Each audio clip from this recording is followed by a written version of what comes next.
Selamat datang di Podak Podcast Dadakan. Kali ini bersama saya Dwi Bunga Rosidi Martin. Kalian bisa panggil Bunga.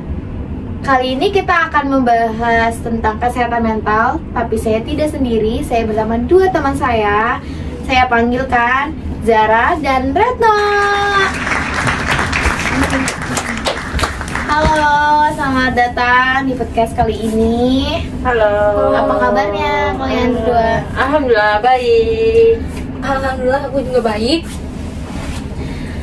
Sebelum kita masuki pembahasan kali ini, kalian boleh dong memperkenalkan diri kalian dulu. Siapa tahu para penonton podcast ini belum pada kenal kalian. Oke. Baik. Mau siapa dulu nih? Kamu dulu gue. Oke.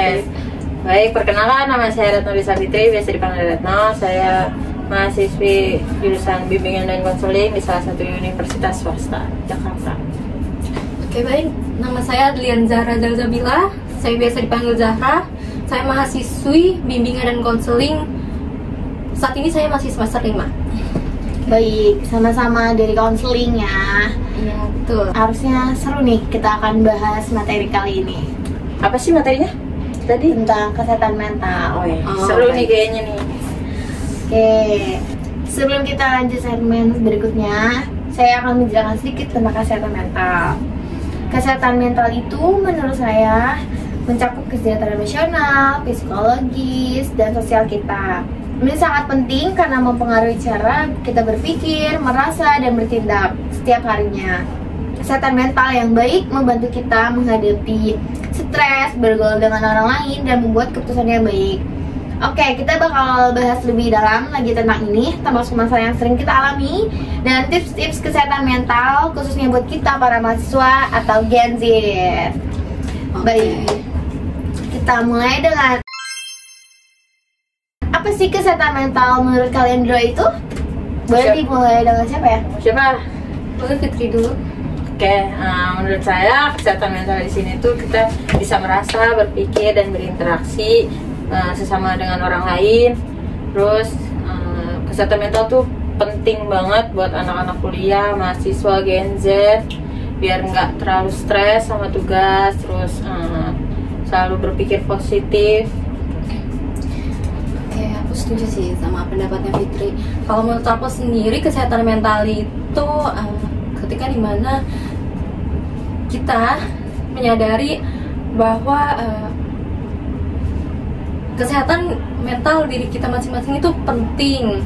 Contohnya ketika stres gitu, gimana cara kita mengetahui kalau kita itu stres, terus gimana cara mengatasinya gitu. Ya karena banyak yang stres itu yang mereka nggak sadar ya. Ya itu sebenarnya solusinya itu harus pergi ke apa ya, yang berpengalaman betul, seperti psikolog atau psikiater. Itu Kalau udah melebihi ini ya, apa, gangguan parah. mentalnya udah lebih parah. Ya. penyakit di fisik kita itu. Baik, kita akan lanjut pembahasan berikutnya.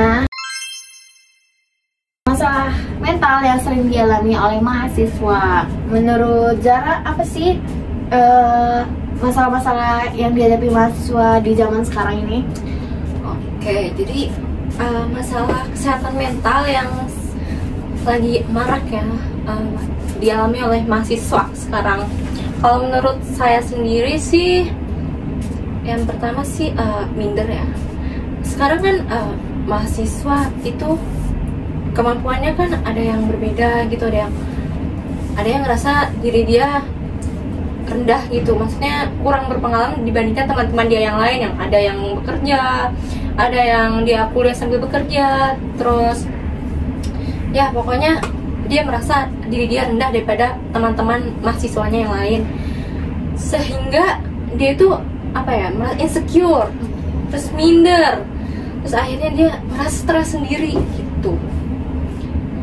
Betul tuh. Jadi karena dari stres itu para mahasiswa ini jadi banyak gangguan mentalnya, dari mulai stres, terus banyak tugas deadline-nya, kepikiran terus. Oh iya, itu Gitu. betul banget. Deadline ya, karena apalagi saya sekarang tuh semester 5 ya, baru mau selesai dari semester 5 dan benar-benar saya lebih pusing sebelumnya dari semester 1 sampai semester 4 itu rasanya Ya betul banget tuh, rasanya aman-aman aja. Ya, belum Wah banget belum Se-stres ini. wow, ini di semester 5 ternyata di semester 5 benar-benar suatu hal yang apa ya, baru, banyak mata kuliah yang baru dan tugas-tugasnya juga baru. Jadi saya kesulitan untuk memahami dan mengerjakan beberapa tugas-tugasnya itu, dan susah juga menghandle tugas yang diberikan oleh dosen. Terus juga kadang suka stres sendiri sih. Hanya kesehatan mental itu harus dijaga ya di Iya. kalangan mahasiswa. Kalau nggak dijaga bisa stres. Ya, oke baik. Kan tentang kalangan mahasiswa udah nih. Sekarang kita akan bahas tentang masalah kesehatan mental di Gen Z. Zaman sekarang ini kan banyak banget ya masalah-masalahnya. Ya, pasti anak-anak Gen Z juga nih kan. Iya, kita juga Gen Z ya. Ya. Tapi aku kayaknya gen beta deh. Belum lahir dong, Oh, iya. harusnya. Masih tahun depan karena sekarang Masih Gen Z 2025 guys. Desember. Kita Gen Z Ini semua bikin nih. videonya 2025 Desember ya. Boleh siapa dulu yang mau bahas tentang kesehatan mental di Gen Z? Oke, mungkin dari aku dulu ya. Kalau kesehatan mental pada generasi Z atau Gen Z itu sekarang pasti udah nggak asing banget dong buat apa ya, main medsos, media sosial atau sosial medsos, media. oke. Itu benar-benar meracuni pikiran Gen Z ya. Karena dari mulai aplikasi Instagram, TikTok, ataupun Facebook ya. Walaupun Facebook banyak yang main, tapi kayaknya beberapa ada yang main Facebook. Ya, antara aplikasi-aplikasi itu mulai dari Instagram dulu ya. Rata-rata orang yang main Instagram itu pasti yang membagikan postingan ya di Instagram itu pasti yang bagus-bagus nggak sih? Iya. Ya nggak mungkin dong yang kayak Ada proses susah-susah. editing lah tapi. Iya, sehingga menghasilkan hasil yang bagus gitu. Kayak nggak mungkin kan orang mengupload dirinya, sesuatu hal yang berhubungan dengan dirinya yang jelek-jelek. Itu pasti orang itu akan mengupload tentang yang bagus-bagus, yang senang-senangnya aja. Tapi di sisi lain ada orang yang merasa insecure setiap kali melihat postingan orang-orang itu. Kayak contohnya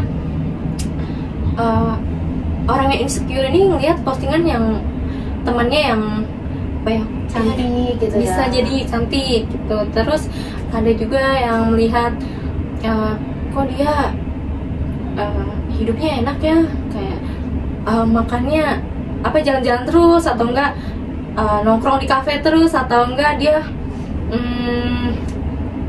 apa ya, dia sering ikut apa ya, program-program yang bersertifikasi atau apa ya, yang sering diupload di Instagram itu. Kayak dia kayaknya produktif banget nih, sedangkan aku kok gini-gini aja. Terus aku iri deh sama dia gitu. Sedangkan orang ini tuh nggak tahu kalau apa aja kesusahan yang Dia bisa gapai itu. orang lain alami gitu. Jadi nggak semua hal dia bisa tahu gitu. Ada hal yang orang lain nggak upload. Contohnya yang susah-susah kan nggak mungkin diupload gitu sih. Jadi itu yang menyebabkan orang jadi insecure. Padahal kan orang nggak tahu kehidupan lain di luar media sosial gitu. Itu juga termasuk iri ya, iri. Iya. Jadi kita nggak boleh iri karena iri itu bisa mengganggu kesehatan mental kita. Iya, malah jadi stres sendiri. Iya. Itu harusnya kalian tuh saya juga termasuknya. Iya, kita semua juga bisa merubah sikap Iya. itu gitu. Daripada harus insecure, terus ujungnya stres, harusnya malah mengupgrade diri kita ya. Kan begitu menurut Zara. Nah, Oke. menurut Retno ada nggak tentang kesehatan mental tuh mengaruhi Gen Z? di apa media sosial apa lagi? Mungkin ini ya yang tadi dibilang, yang udah disebutin sama Zara itu ada Instagram, TikTok, Facebook gitu. Mungkin dari saya di TikTok ini kan sering lah kan anak-anak Gen Z ini mendengarkan lagu-lagu sedih atau keluar di FYP-nya lagu-lagu sedih karena galau, putus cinta anak-anak Gen Z itu. Jadi itu bisa mempengaruhi kesehatan mental anak-anak Gen Z kayak kita juga gitu. Kita nih nggak sedih misalnya, tapi karena lihat FYP TikTok sedih, kita jadi kebawa perasaan, betul. emosi kita. Gitu. Ya itu saya setuju sih sama kalian, karena apa yang kita lihat dan apa yang kita dengar itu mempengaruhi Mood kita. ya mood kita, perasaan kita gitu. Misalnya kita lihat yang lucu-lucu, kita jadi Tertawa, moodnya jadi bahagia. Happy. Tuh. Ataupun kita lihat motivator yang sedang ngomong di TikTok gitu atau di media sosial lain, kita jadi termotivasi. Tapi kalau misalnya kita lihat yang sedih-sedih, Ya, jadi terbawa suasana juga tuh di dalam. Jadi sedih, pada kita lagi nggak kenapa? Iya, ikut sedih jadinya. jadi ya menurut saya sih Gangguan kesehatan mental tuh dari mana aja sebenarnya bisa. Tergantung kitanya gimana. menangani. Iya. Semakin seru ya pemirsa Ya, pembahasan dong. kali ini. Betul. Jadi ada yang mau lanjut lagi? Nggak ada, kita lanjut ke segmen berikutnya ya. Apa tuh? Nah, berikut kan kita udah bahas masalah-masalah di kalangan mahasiswa dan Gen Z. Nah, ada nggak sih cara menjaga dan meningkatkan kesehatan mental di kalangan mahasiswa dan Gen Z pada segmen kali ini? Menurut saya mungkin anak-anak Gen Z mahasiswa bisa ikut meditasi bersama orang profesional kayak konselor, psikolog, psikiater gitu biar bisa meredakan gangguan mental kalian. Meredakan ya, semoga bisa segera hilang dan nggak terlalu stres, depresi itu lebih parah sih gitu. Oke, jadi gimana tadi pertanyaannya, Bunga? Ada nggak sih cara tips untuk menjaga kesehatan mental Di kalangan mahasiswa dan generasi Z, iya betul. cara menjaga ya? Kalau menurut saya sendiri sih, kalau cara menjaga itu kayak yang sebelumnya saya bilang ya, apa yang kita lihat dan apa yang kita dengar itu mempengaruhi mood kita, perasaan kita gitu. Nah, selanjutnya maka kita harus melihat yang positif gitu, supaya kita juga jadi positive vibes. Ataupun kita aja deh yang menyebarkan positive vibes itu ke orang-orang gitu. Selain itu, yang kedua itu saya kalau misalnya lagi sedih ya, atau lagi rasa mentalnya tuh lagi nggak baik-baik aja, saya mencoba nyari hobi. Kalau Hobinya itu apa tuh biasanya tuh? hobi saya kadang tuh apa ya? Baca buku apa? Saya lebih suka game, ngegambar main sih, game. atau Oh. ngedit gitu di Oh. aplikasi editing gitu ya, editing. Dan itu benar-benar kan apa ya, meluapkan Emosi. iya, emosi. Tuh, itu itu beberapa dua hal yang mungkin bisa diterapkan gitu. Ya sama kita juga bisa jaga pola tidur, karena kalau pola tidur kita kurang, kita jadi nggak fokus ngapa-ngapain, beraktivitas nggak fokus, diajak ngobrol sama orang juga kadang nggak fokus kan, ngantuk kan. Ya itu bisa juga dengan menghabiskan waktu dengan teman-teman, dengan positif, dengan main, dengan ngobrol, sharing kayak kita sekarang ya. Baik. Untuk poin teman-teman ini aku setuju banget ya, karena dengan kita ngobrol gitu, kita jadi nggak kesepian gitu, kita jadi nggak punya kegiatan menyendiri itu. Emang sih ada beberapa yang positif kayak membaca buku gitu supaya lebih fokus, tapi kalau yang negatifnya itu malah jadi kayak tadi buka-buka TikTok, malah denger lagu yang bikin kita mentalnya sedih gitu ya gitu, Dapat mempengaruhi ya. mengaruhi. Jadi lebih baik bersama teman-teman, mencari hobi baru, nonton yang positif gitu. Baik. akan jawab beberapa pertanyaan yang sudah DM Instagram kami nih. Oh ya, adakah? Ada kan? Ada 3 pertanyaan. Oh. Baik, pertanyaan pertama kita akan bacakan. Ada yang tanya nih, cara mengatasi stres di kampus. Bagaimana dengan kayak dia dapat tugas yang banyak, deadline yang singkat. Nah, itu caranya gimana? Ayo, saya mau jawab terlebih dahulu. Siapa? Mau Putri? Boleh. Oke. Kalau dari saya mungkin bisa nih atur jadwal tugasnya biar nggak mepet banget deadline ngumpulinnya. Terus kalian bisa atur waktu belajar kalian, waktu istirahat juga jangan lupa biar nggak terlalu pusing sama tugas dan nggak stres jadinya gitu buat anak-anak kuliahan seperti itu. Oke, kalau dari saya sih untuk mengatasi itu tadi gimana bilangnya? Lupa. Cara buat kita mengatasi stres. Cara buat mahasiswa ya? Mahasiswa Mahasiswa mengatasi stres. Karena kebetulan aku juga mahasiswi. Jadi kalau misalnya aku stres itu biasanya kan aku biasanya stres karena tugas ya. Kalau aku stres karena tugas tuh biasanya aku meluangkan waktu untuk menjalankan hobi aku kayak tadi tuh apa namanya editing ya di aplikasi edit buat mengedit gitu. Nah tapi kalau kita udah niatin itu untuk meluapkan stres itu jangan Banyak pikiran, jangan nguras energi ya. ya itu bisa tapi jangan terlalu lama gitu, kita harus batasi karena ya. ya. Karena butuh waktu istirahat juga, nggak boleh lama-lama. Ya betul. Selain itu juga karena kalau misalnya kita stres, kita melakukan hal lain. Misalnya aku stresnya karena mengerjakan tugas nih, terus aku melakukan hal lain. Ya. Sementara tugasnya belum diselesain. Pas aku mengerjakan hal lain ini, tugasnya terbengkalai dong. Iya betul. Jadi saat aku melakukan hobi aku ini, jangan lama-lama supaya aku bisa mengerjakan tugas aku gitu. Jadi walaupun deadline. iya, jadi walaupun aku stres, aku bisa memanage waktu dengan hobi, dengan tugas.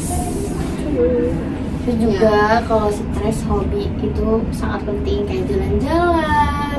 Tapi jalan-jalannya jangan sering-sering ya guys ya. Boncos Jadi nanti. boncos. Pertanyaan kedua.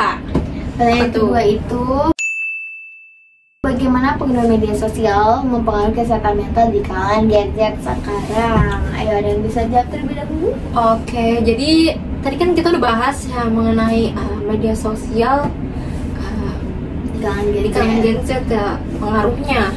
Nah, jadi saya ambil kesimpulannya aja.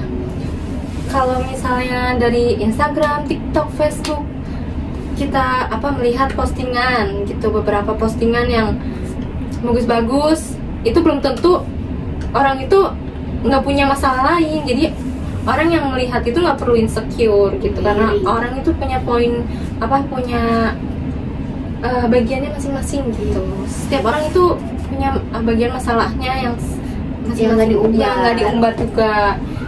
Gak mungkin kan kita ngumbar masalah kita di sosmed, nanti orang-orang pada kepo ya kan. Selanjutnya pertanyaan ketiga, bagaimana peran keluarga mempengaruhi kesehatan mental? Karena kan peran keluarga itu sangat penting ya buat kesehatan mental. Betul. Ada nggak sih kayak positif, negatifnya pasti kan ada ya dalam keluarga. Siapa yang mau jawab? Boleh kalau saya duluan. Jadi peran keluarga dalam mempengaruhi kesehatan mental. Iya. Jadi kalau saya sendiri, keluarga itu benar-benar jadi support system saya. Ketika saya merasa stuck, saya merasa pusing, terus dapat semangat gitu dari ibu atau ayah kayak, nah kamu pasti bisa gitu, kamu bisa, ibu yakin gitu. Itu benar-benar bikin langsung termotivasi banget, langsung Kayak gue hantam semuanya gitu ya. Nggak dihantam dong harusnya. Semua masalahnya kita hantam, bukan orang ya. Bukan guys, enggak gitu Bukan ya. orangnya. benar gitu. Jadi menurut aku Keluarga itu support system yang utama. Ya selain karena dukungan mental juga dukungan finansial sih. Apalagi karena saya sendiri kan kuliah masih dibayarin orang tua ya. Jadi ya kalau misalnya orang tua saya saja masih menyanggupi gitu, ya udah saya kerjakan aja apa yang seharusnya saya kerjakan gitu. Karena kalau dibiayain dengan sendiri atau dengan orang tua kan beda ya pastinya. Iya.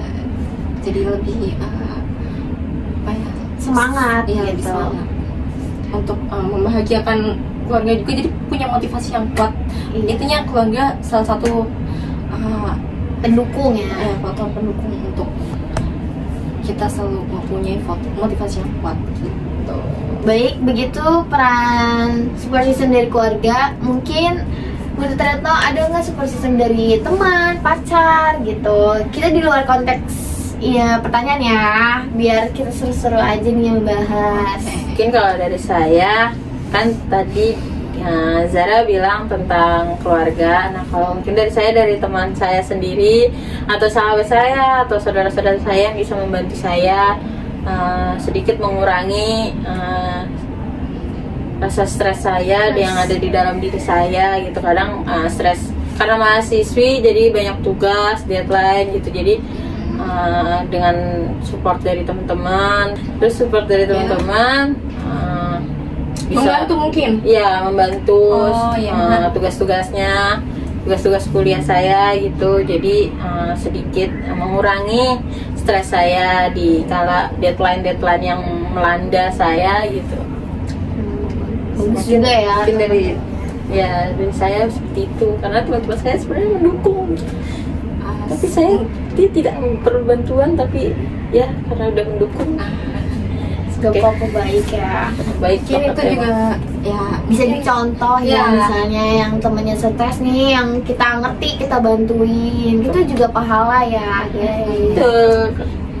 Ya memang teman-teman itu selalu ada buat kita, membantu di kala senang dan susah. Iya betul. Jangan cuma senangnya doang, itu gak baik. Iya, harus bantu susahnya juga guys. Iya. Nah itu tadi juga salah satu yang sebelumnya kita sebutin itu kesepian, salah satu faktor kita memiliki Kesehatan mental yang buruk. Dari kesepian itu kita jadi stres gitu dan punya pikiran yang macam-macam gitu. Makanya itu teman ya berfungsi berguna juga untuk kesehatan mental yang lebih baik. Baik, udah selesai pada pertemuan kali ini. Ternyata udah di ujung ternyata. Kita udah mau berasa, nutup ya. Karena udah berapa menit kita ngobrol-ngobrol seru-seruan bahas tentang kesehatan mental. Saya simpulkan mengenai kesehatan mental untuk mahasiswa dan Gen Z, itu kesehatan mental adalah bagian krusial dalam hidup kita, terutama sebagai mahasiswa yang sering menjadi banyak tekanan tugas, tekanan deadline, dan tekanan apa lagi nih? Finansial kan pasti juga. Menjaga media sosial. Media sosial juga. Menjaga kesehatan mental melibatkan berbagai aspek, mulai dari menjaga keseimbangan antara akademik dan kehidupan pribadi, mendapatkan dukungan sosial hingga mengolah stres dengan cara yang sehat. Jangan ragu untuk mencari bantuan profesional jika merasa perlu. Ingat, kesehatan mental yang baik akan membantu kita menjadi lebih produktif dan bahagia.